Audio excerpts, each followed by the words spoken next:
Shalom Aleichem. We are in Sefer HaMadע, Hilchot Deot, Perek Revi'i, in the Machon Mamre edition, Halacha Waw, other editions, Halacha Daled. And I will now share this screen with the text that we're learning from. You should be able to see it now. Am I correct? You can see it? Very good. Okay, Rambam, excuse me. Rambam says, Hayom wa halayla arba wa esrim sha'oth. The day and night, 24 hours. We're speaking here about sleep. Dailo la'adam lishon shelishan. It is sufficient for a person to sleep 1/3 of that time. Shahu shmona sha'oth, 8 hours. Uhiyu besof halayla. Kadesh yeh mitahilat shenatho. Ad sheta'aleh hashemesh shemona sha'oth. And this should be in literally the latter part of the night. What he means is not 8 hours from the very beginning of nightfall, because then after 8 hours, which is also when you're likely to wake up naturally, it will still be night. But so that you sleep and 8 hours, you go to sleep 8 hours later. Rambam speaks about until the sun rises will be 8 hours.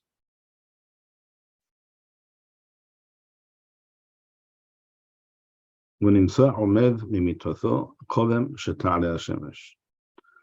that he will rise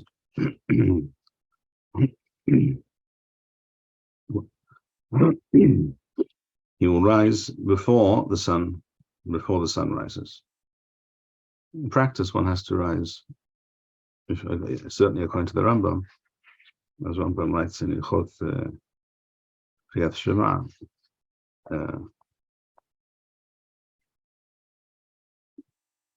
If you wish to, I'll show you. Let me show you what Rambam writes in Hilchot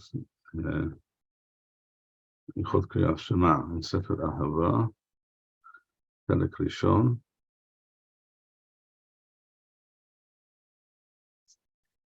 Halacha Yod Beth Yod Aleph. Rambam writes, "Wa'ezahu zemana bayom." You can see this on the screen, correct? Ezahu zemana bayom miswatha. We're talking about the miswah of Kriyat Shema. Miswatha sheyatchil likrot kodem hanesa hama. The miswah, in other words, lechatchila, one should begin to read before hanesa hama or hanesa hama, before the sun rises. So that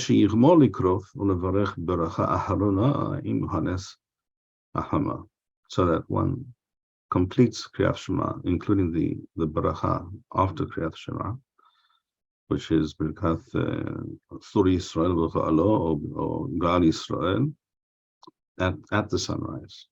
So in order to do this, Rambam says you need to know when to begin. So Rambam says, وَالشِّعُورُ ذَا كَمَوْ عِصُورُ الشَّعَى and the time involved is approximately 1/10 of an hour before the sun rises. Rambam's intention is to say that reading Kriyat Shema with the barachot properly, as one should, as Rambam himself describes in greater depth in Moreh Nevuchim. We'll look at that another time. That should take, that alone, because Kriyat Shema with the Shalosh Parshiyot of Shema, the 3 Parshiyot should take 6 minutes roughly to read.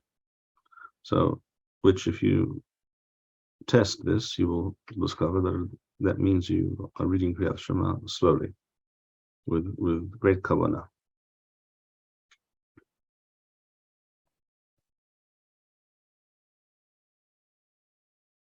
And if one asks, once we're on this topic, if one asks, how can one know exactly, unless one has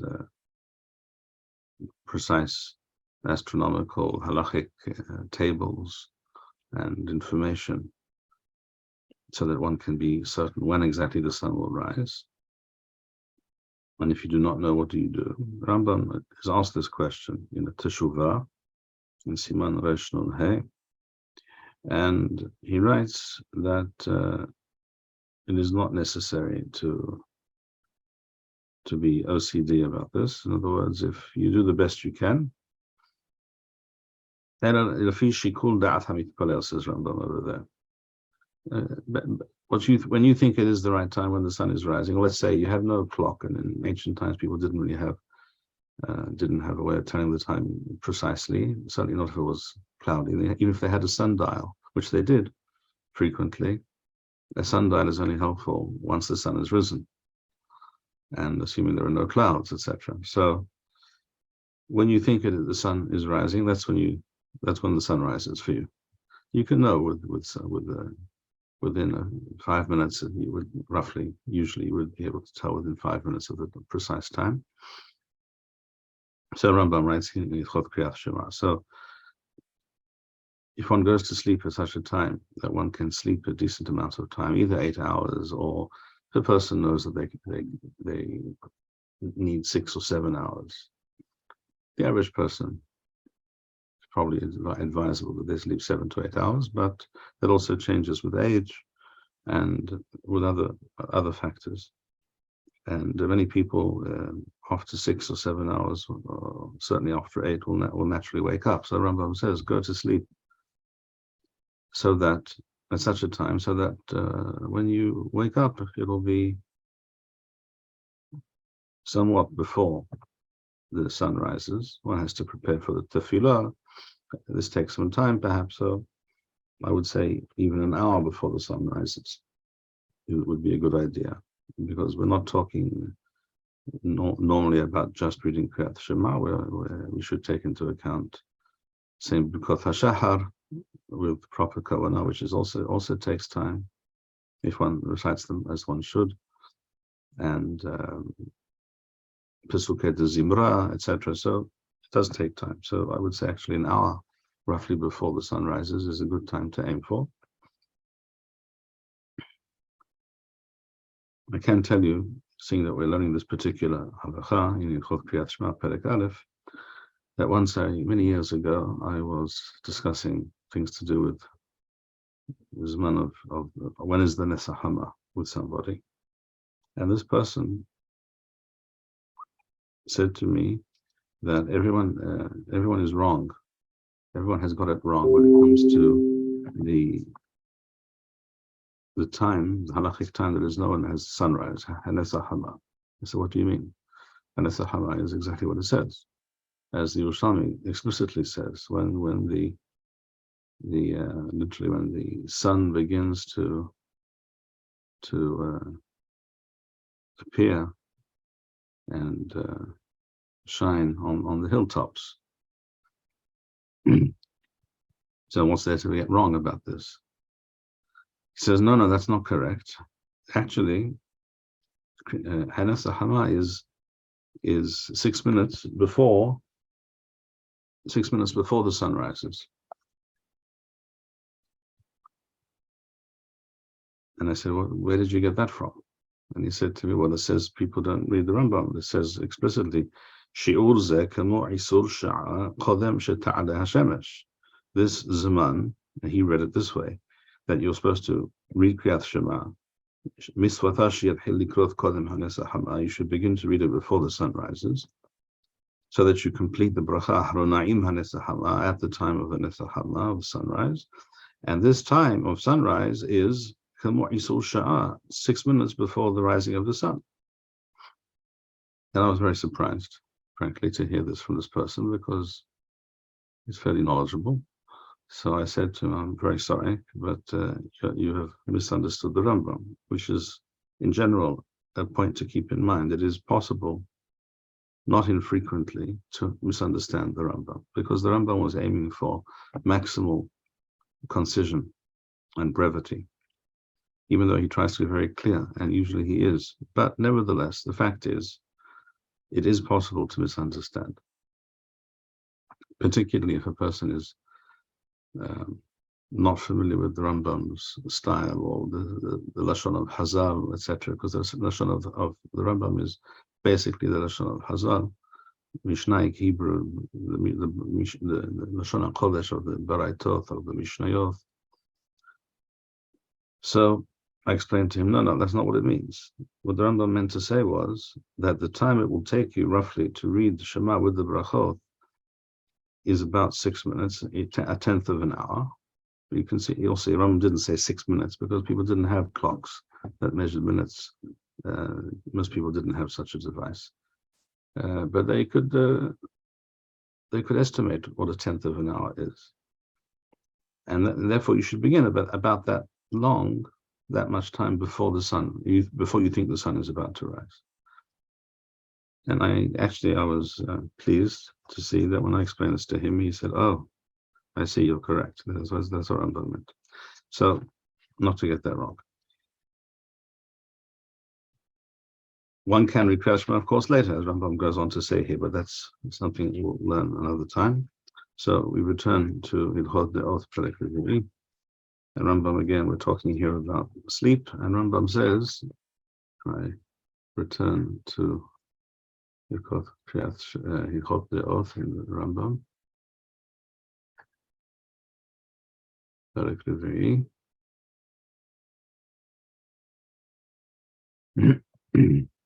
Halacha Zayin or He. Lo yishan adam lo al pano v'lo al orpo ela al sido.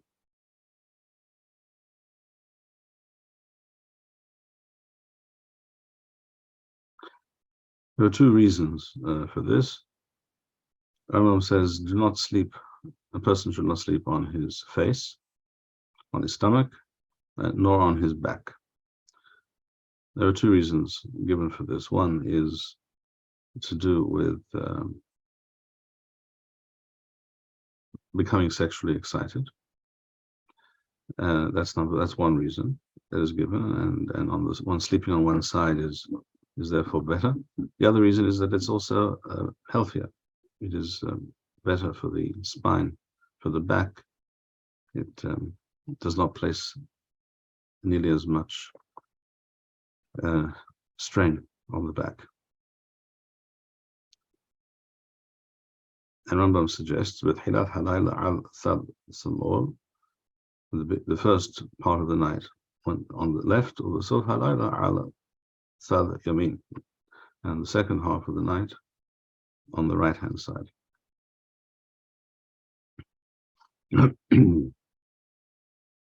Rambam discusses, touches upon this matter in Hilchot Isurei Bia Perek Kaf Aleph. So we'll look over there for one moment. Which is in Sefer Kedusha, Perek Kaf Aleph.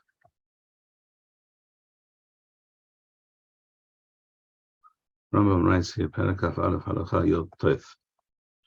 You should be able to see that. It is asur for a man to deliberately cause oneself to have an erection, or to contemplate such things which lead to this. Rather, if such thoughts come to a person, he should concentrate, focus his mind on other things, and Torah thoughts and ideas, in order to put an end to that. Prior to this halakha, the previous halakha, Rambam spoke about the isur of and therefore he writes this halakha here, and he says here further, it is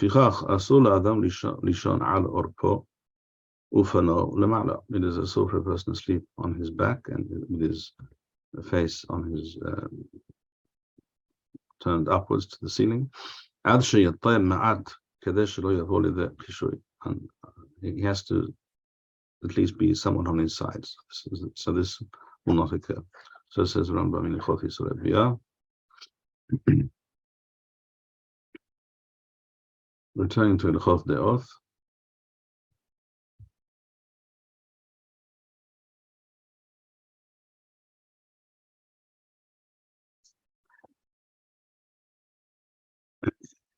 Now, the reason that Rambam mentioned here in Hilchot Deot to the first part of the night sleep on the left and then later on the right has to do with digestion. Usually one eats something in the evening, and it is easier and healthier for the body to digest when one is on one's left side rather than one's right. Whereas later in the night, the digestion process is complete or more or less complete, and then it is possible and easier for the body to sleep on the other side. But of course, it may be the natural tendency and inclination of a person to sleep in a position which is not necessarily on the left or on the right, but the way he feels at that moment, how as it seems to him possible for him to fall asleep. So that's what one does, as long as it's not al pano or al orpo, not on one's face or one's stomach or the other way around on one's back. Rambam says it is better not to sleep immediately upon having eaten.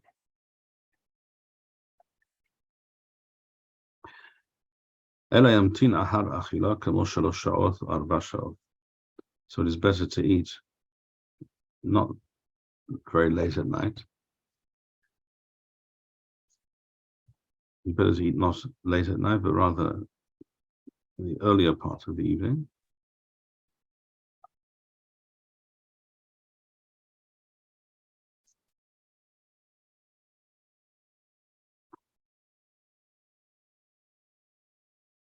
Three or 4 hours, Rambam says, before going to sleep. And also Rambam recommends not sleeping during the day. On the subject of sleep, in Hilchot Sukkah, Paraguay, the Rambam says that it starts raining while you're sleeping in the sukkah. You go inside and you sleep in your house until Amud HaShachar. Is that describing reality when people wake up at that time, or is he saying that I need to set an alarm for a few minutes before Amud HaShachar and check if it's raining, and if not, continue to sleep in the sukkah? Well, actually, it's good that you mentioned that, because that essentially that statement of the Rambam, which had not occurred to me right now, so I'm glad that you mentioned it, that backs up what I said about waking up approximately an hour before the sun rises. Now here in Hilchot Deot, Rambam just says, but how much before the sun rises? He doesn't actually state here. But that halacha in Hilchot Sukkah, perhaps we'll look at it a moment, just to see the lashon.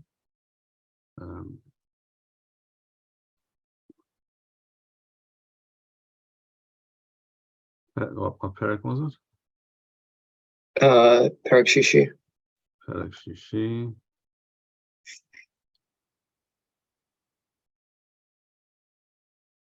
Halacha. Which halacha is it? Yod.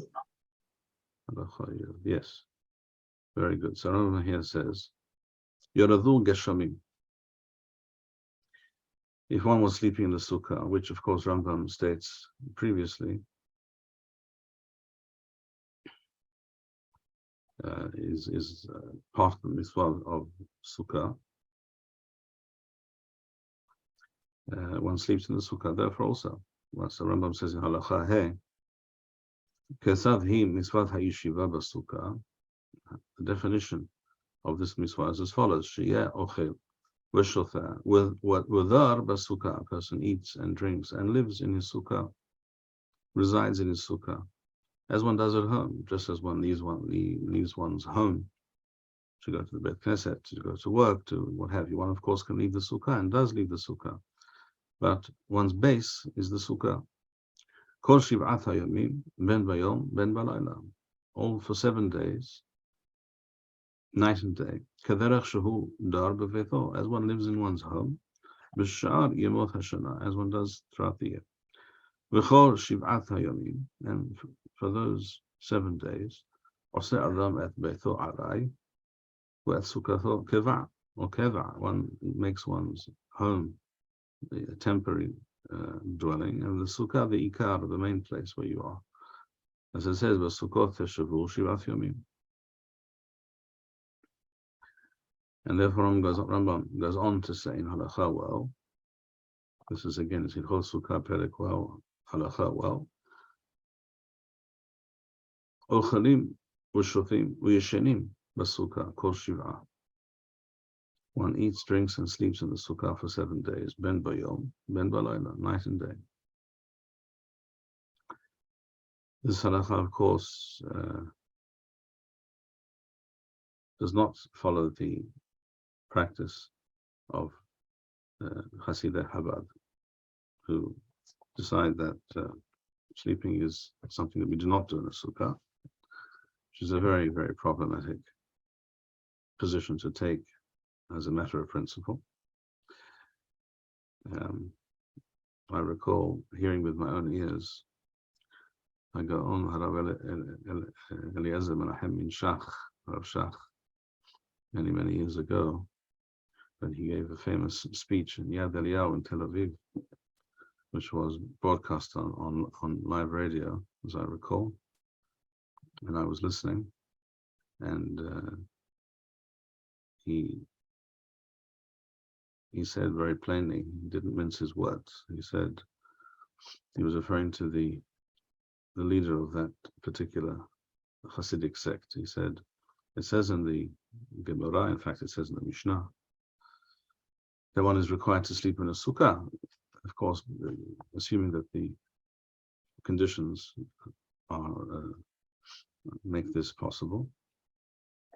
And this Rebbe says that you do not. So he's an apikoros. I heard him say it with my own ears. It's a strong statement, but it's difficult to understand why the statement is incorrect. So we're speaking here about sleeping in the sukkah. So Rambam says in Halacha Yov, Yoradu Geshamim, if one was sleeping in the sukkah and it began to rain, or sleeping or eating for that matter.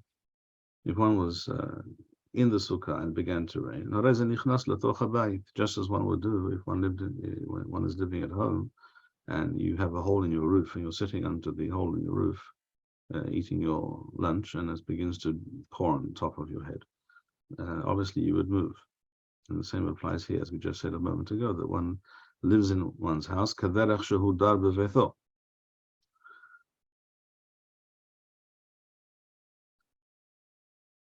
And Rambam goes on to say here, this is what you referred to, Leon.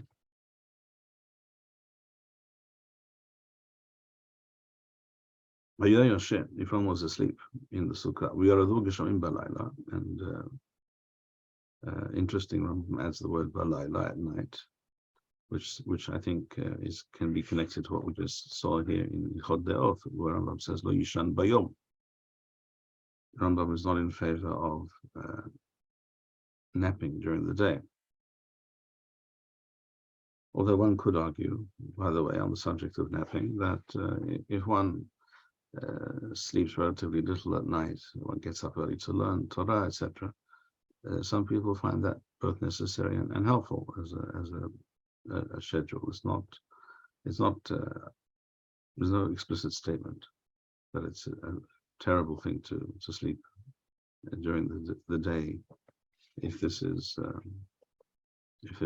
how one finds that he is able to organize his affairs and be Oved Hashem as he wishes to be. But Rambam's recommendation is lo yishan bayom, and here he seems to stress this perhaps by saying balayla. Haya yoshem yoradu geshamim balayla. and therefore he went inside. And it began to rain.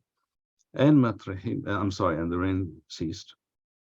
He was asleep. It rained, began to rain. He entered his home, and then later, at some point, the rain stopped. He is not required to return to the sukkah in the middle of the night. So you see the halakha is definitely takes into account the person's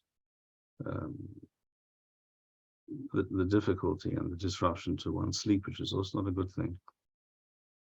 If one was to have to go backwards and forwards into the house, into the sukkah, out of the sukkah, he should continue sleeping at night, even if he technically could return to the sukkah. Although if it really rained, the sukkah might be wet. It apparently will be wet, and one assumes many things, including the bed, will be wet if that was the case. So it usually would not be practicable. At any rate, Yishan B'Veto until literally Amud HaShahar is not sunrise. Amud HaShahar is dawn, which basically means first light. Now, first light, Amud HaShahar in Eretz Yisrael, at the time of year that we're discussing, which is Sukkot, where the night and day are roughly equal, 12 hours each, as it is in the month of Tishrei and the month of Nisan in Eretz Yisrael. So, Amud HaShahar is approximately an hour and 12 minutes, an hour and a quarter, an hour and 10 minutes, depending, before sunrise. So, which is therefore similar to what we suggested before, that aiming to rise an hour approximately before the sun rises seems to be the practical and advisable thing to aim for. So we're back in Hilchot Deot Perek Daled. You can see it on the screen, I take it. Okay, so Ad Kan Binyan Shena. This was all to do with sleeping, and now we turn to questions of diet. Again, Rambam here is as he said at the beginning of the Perek, he is giving advice how to live in a healthy manner, based on his understanding, essentially based on his understanding of medicine. He was a practicing medical practitioner. He was considered apparently a very excellent doctor, to the point that the Khalif, the ruler of Misraim, employed him as his personal physician. And Rambam also, as we know, wrote books on medical matters. Rambam now says in Halakha, or Halakha Heth, in Yom Mamre edition. Devarim HaMeshalshalim Et B'nei Me'ayin. Those foods that tend to cause one's digestive system and one's bowels to be loose. In other words, not necessarily causing diarrhea, but causing the opposite of constipation, shall we say. Devarim HaMeshalshalim Et B'nei Me'ayin, Keron, such as Anavim, grapes, figs, with tuthim. The word tuthim does not refer to today in Hebrew. Stam, the word tuthim would refer to strawberries, even though the proper term is tuthsadeh. But tuthim in earlier times referred to a certain the small berries of a certain tree, which exist in Israel to this day. You can see them. You find them, they grow wild. The fruit is very tasty, but it's also very problematic because they are there is a high incidence of infestation with insects with these particular kinds of berries.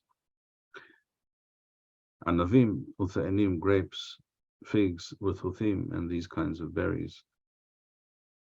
Wa'agasim, in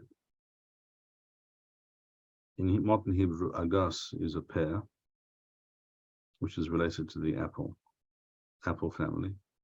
But apparently, when Rambam says agasim, he refers to what we refer to as in modern Hebrew as a shazifim, a shazif, which is a prune or a plum. The prune, of course, is the dried plum. Wa'avatahim,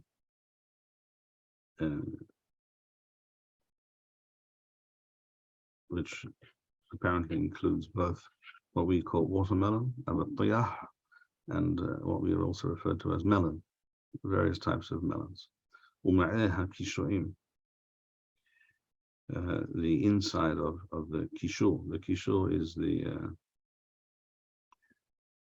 this is in modern Hebrew, the kishul refers to squash or zucchini, different types of squash. But the kishul mentioned in Chazal, the Rambam refers to here, is something else. It is it's related to the melon, but it looks like a cucumber. I've seen this fruit on more than one occasion many years ago in the shuk of Mahana Yehuda in Yerushalayim. It's usually referred to by an Arab term, and the term now escapes me. It looks like a fairly large cucumber. It is long and doesn't look much like a melon, but really it's a kind of melon.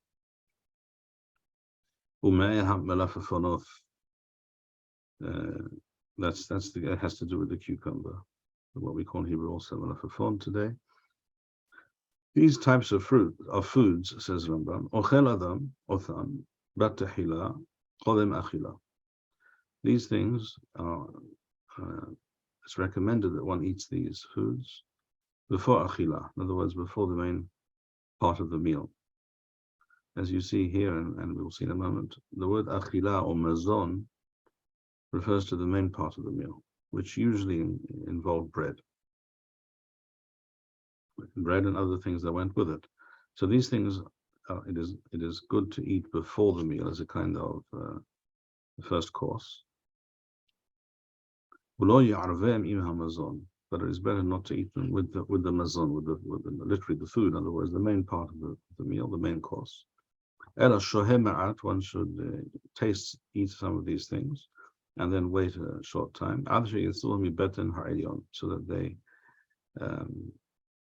these foods have begun to be digested somewhat. And then one moves on to what Rambam refers to as mazono, in other words, the main part of the meal.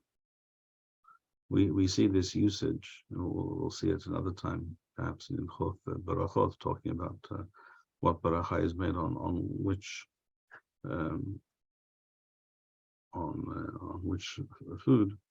And Rambam, we can see this briefly in Rambam if we go to Sefer Ahava and Hilchot Barachot.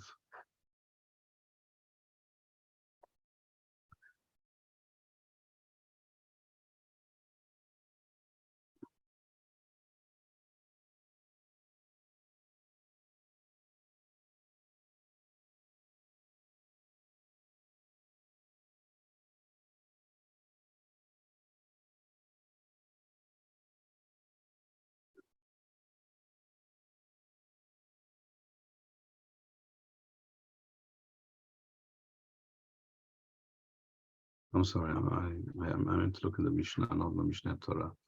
My confusion. I will show it to you in the Mishneh, because this is the opinion of Rabbi Akiva in the Mishneh. Masechet Barachot, Perek.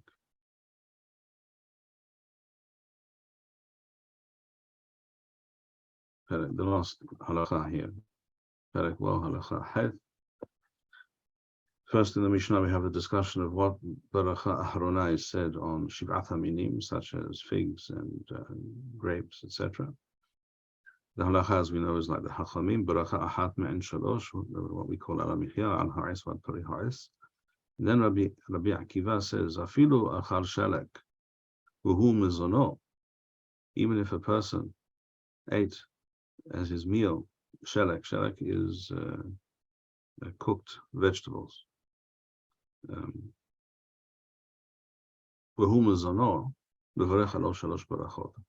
Akiva's opinion is if that's what a person has for his meal, this is your lunch, some kind of, let's say, a big salad. A person makes himself a big salad, various types of vegetables, perhaps with some fruit in there as well, or it could be some kind of cooked vegetable, and that is what you intend to eat for lunch or for dinner, whatever it is. Whether it's because that's what you have, that's all you can afford, or that's all you can obtain right now, or whether it's for health reasons, whatever reason it is, if that's your meal, you say you're chayav to say Birkat Hamazon. This is not the halacha, but this is the view of Rabbi Akiva. Another time we can discuss in greater detail whether this may have some application to today. At any rate, Rabbi Akiva says, Afilu achar shalak, v'hu mezono. What does that mean, v'hu mezono? It is his food, it is his sustenance. It means to say that is the main part of the meal. In other words, you're not eating bread. Normally a person will eat such a thing, perhaps with some bread or and other things, but in this case, the person is just eating the cooked pumpkin, shall we say. The cooked pumpkin and maybe some cooked, could be squash, it could be carrots, potatoes, what have you. The V'hu zono means that is the main course, that is the main part of the meal. It's not something which accompanies the main part of the main course. It is the main course.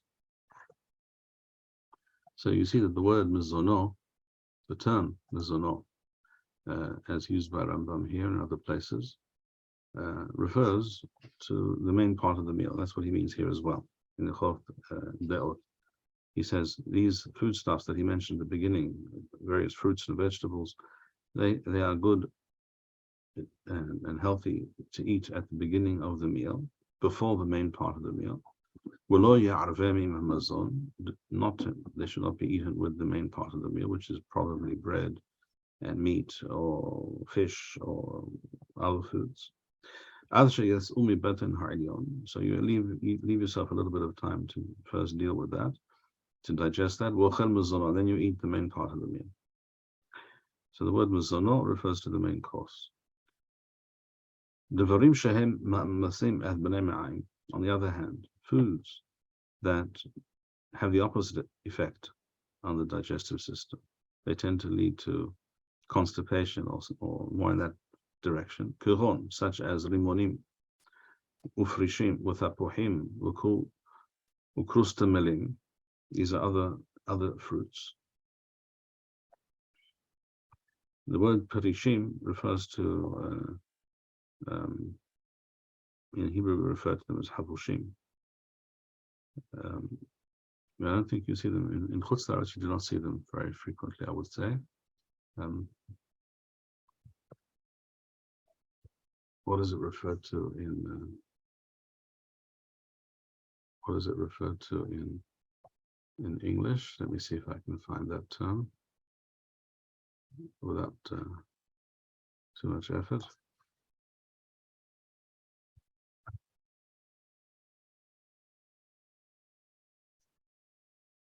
Yes, quinces. You can find such things. Here in Eretz Yisrael, in the shuk, for instance, and other supermarkets also, you can find such things being sold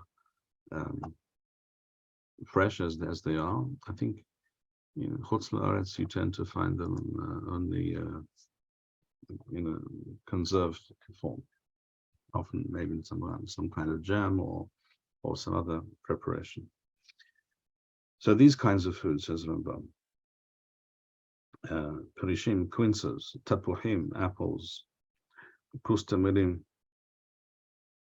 And this is what we refer to today as pears, or in modern Hebrew, agas. These fruits, these things, it is good to eat immediately before or after eating the main part of the meal, so that it's not a bad thing to have as a dessert. Apparently because it assists digestion. But you should not eat too much, because if one eats any kind of fruit in excess, it tends to cause diarrhea or something along those lines, as Rambam mentions a little bit later.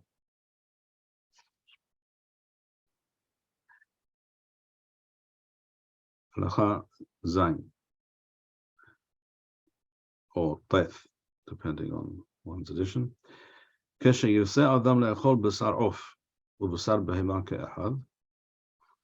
If one intends to eat at the same meal both basar of, poultry, such as chicken, turkey, duck, etc., and also the meat of what we call a behema, which is either a cow or a sheep or a goat, shall we say. One should eat first the poultry, chicken, for example. And similarly, if one eats at the meal both eggs and poultry, one should eat the eggs first.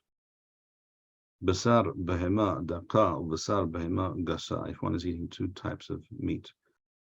First, behema daka, which means literally a small animal, such as a sheep or a goat. And a basar behema gasa, a large animal, namely a cow. Ochel batahila basar hadaka, one eats first the goat or the sheep meat.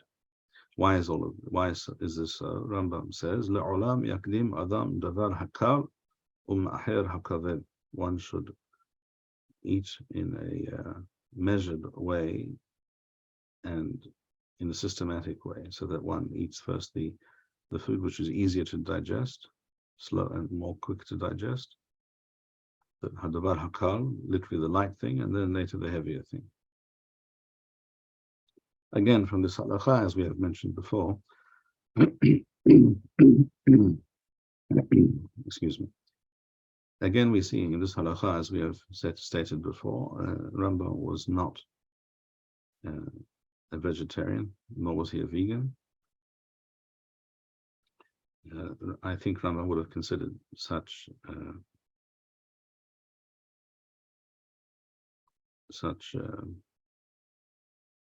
dietary approaches as even bizarre, unless, of course, Rambam will be the first to say that if a person feels healthier, a person knows himself. If a person feels healthier, functions better, if he eats a particular diet, then for that person that is the right thing. No one would disagree with that. I do know such people who claim this, and if they are successful and healthy and happy living in that way, that's fine. I do not accept it as an ideology. As an ideology, I think it is incorrect, and I am also aware of people who, and this one can read up a lot about, there's a lot of information out there on the internet and in books about people who adopted the vegan approach, shall we say, and this led to health problems, not to health benefits. Not long ago, I read about a woman who, because of the current conceptions of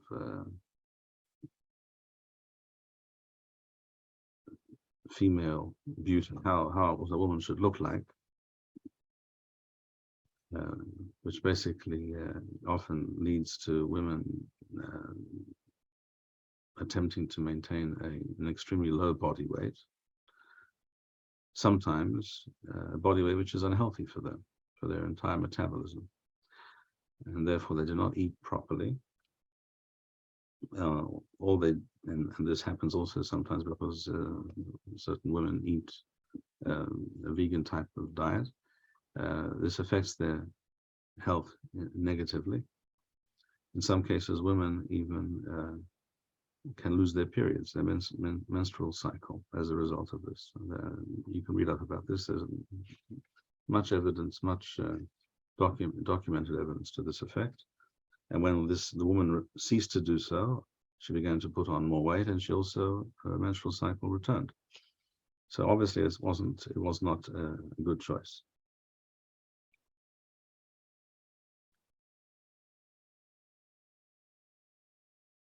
So Rambam continues, halacha het or halacha yod.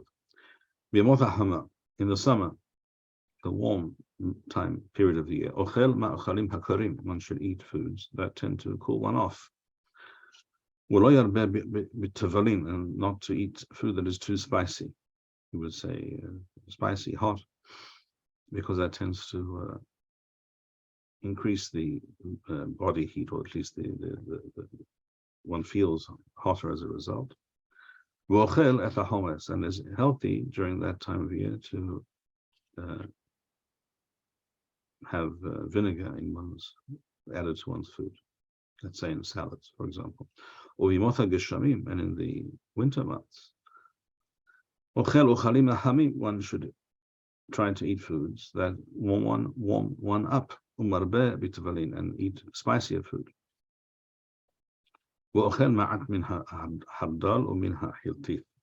And one should aim to eat at least some small amounts of hardal and hiltit. Hardal is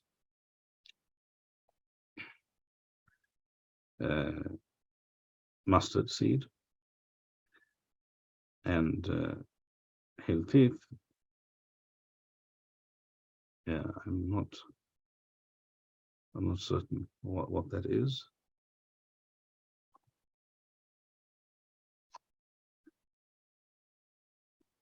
I can look it up if you give me a moment.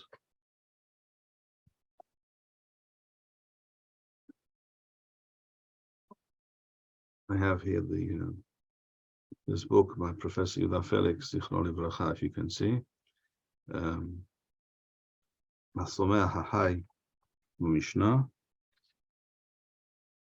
He was a botanist of world renown. He was in Bar-Ilan University. Here is I don't know if this is very clear. That's what he claims it looks like. And the Latin name is Ferula asa foetida, which means little to me, but the English term that he quotes here is asa fetida, which is obviously from the Latin fennel. So this is I see. So it's the fennel, which I do know what that plant is.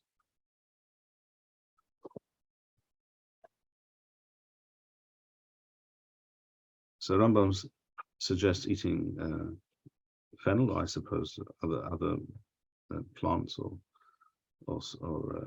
herbs that are similar in their effect.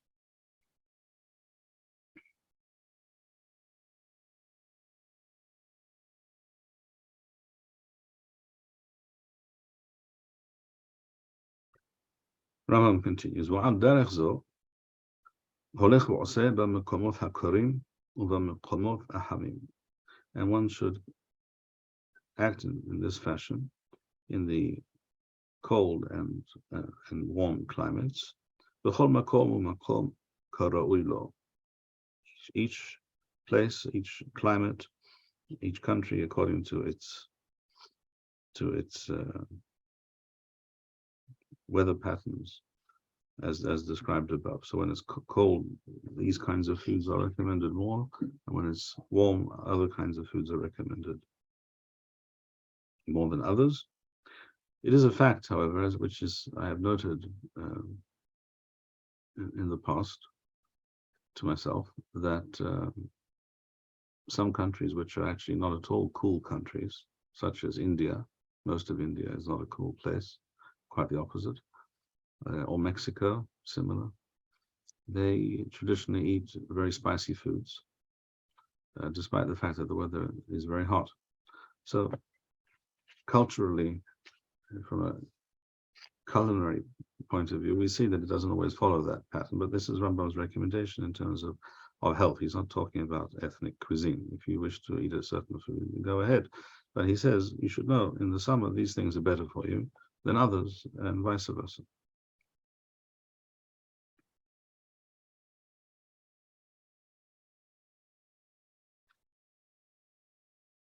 Rambam says now in Halacha,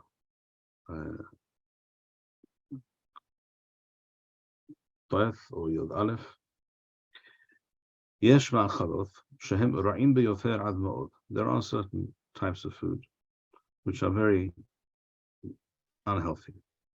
Ra'im beyoter, they're very unhealthy for you. And it is correct that a person refrain from eating them at all times. Rambam here says as follows: Kiron hadorim hagedolim hameluchim hayeshanim, such as the large fish that are caught in the sea, which are then salted, and they last. They are kept for a long time.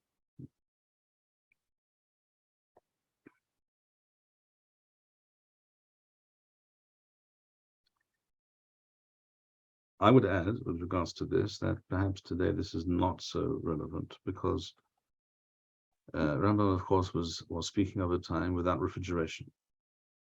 So the only way to keep, if a fisherman caught a large fish, let's say a large tuna, for example,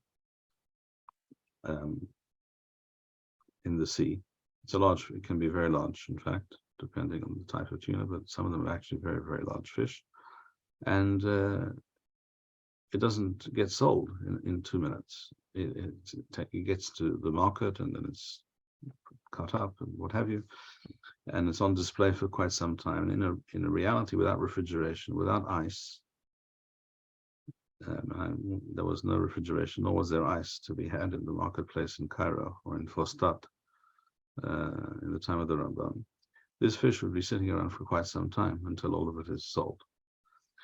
And even though it is salted, perhaps. And I think what Rambam writes here has to do with the fact that it's not so fresh. Frequently, by the time it gets to you, it's no longer so fresh. Today, this can be avoided. This reality doesn't. We don't have to buy fish that's been sitting around for a whole day, unrefrigerated, shall we say.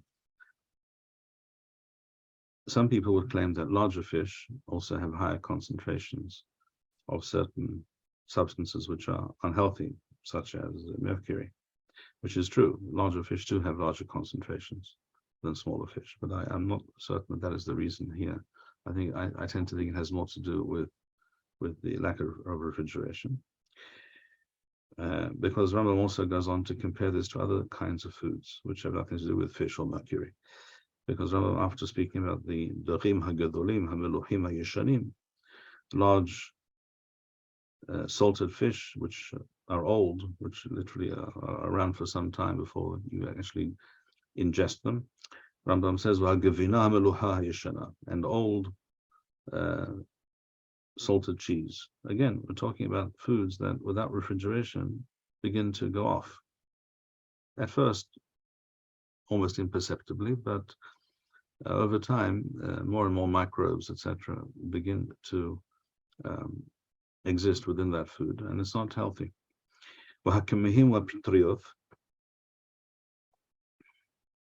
This refers to mushrooms and the like.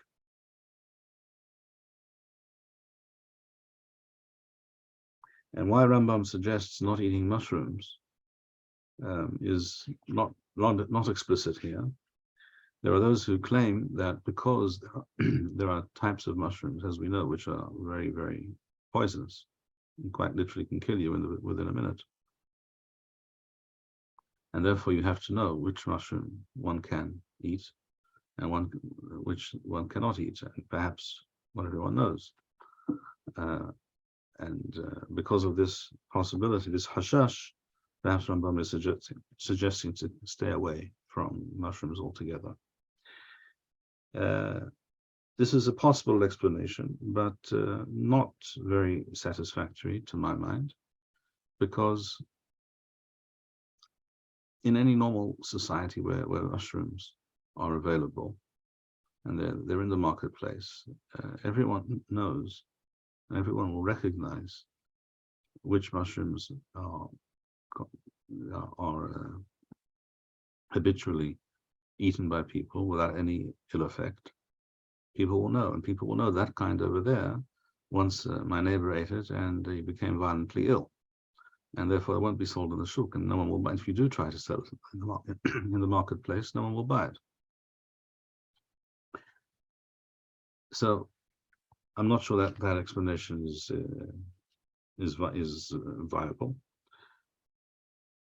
But if there are other reasons why Rambam thought mushrooms were not recommended, in other words, as if they're implying that they're not healthy, I am not aware at this point in time of such a reality. That's all I can say. Rambam continues. What else is not recommended that one should always stay away from? Well, basar hamaliyah hayashan. Again, all these things are talking about yashan, things that are old, things that are not fresh. So it seems that the stress isn't always the freshness. So we're talking about the large fish, which are often, the flesh of these fish is sold over a period of time in a hot climate like Misraim, or the Middle East, or other places. You understand without refrigeration, it's not going to be always very fresh. The same is true perhaps of certain kinds of cheeses, and now Rambam speaks about salt beef, habasar hamaliyah hayashan. So it's preserved by being salted. But again, especially in a hot climate, it nevertheless might begin to go off. Yain begito, in other words, the wine which has just recently been prepared and has not completely, the process of fermentation is not complete. So megito, from the gath, from the wine where the grapes are pressed, and the wine is still in a state of fermentation, that is not healthy to drink, and it doesn't taste. The taste also is such that you would understand this intuitively. With havshil sheshaha ad shenadaf recho, or a dish that was prepared, that was cooked, it could be any kind of stew or what have you, and it has begun to go off because it was made the day before or 2 days ago, and again we're talking about a reality without refrigeration. So once it begins to go off, even though it's still edible, you can smell it that it's not quite right, but it's also not really off, so you could get away with eating it. Nevertheless, Rambam says don't eat it. Why? Because again, there are microbes, there are organisms in that food which are now have taken hold, and it's not good for you, even though it's not going to maybe harm you terribly. It may make you somewhat ill. It also depends on the person. Some people have stronger stomachs than others, but it's not healthy. Or any food which has an unpleasant smell or is very bitter. All these foods are literally like poison. In other words, you stay away from them as if they're poison. They're not healthy.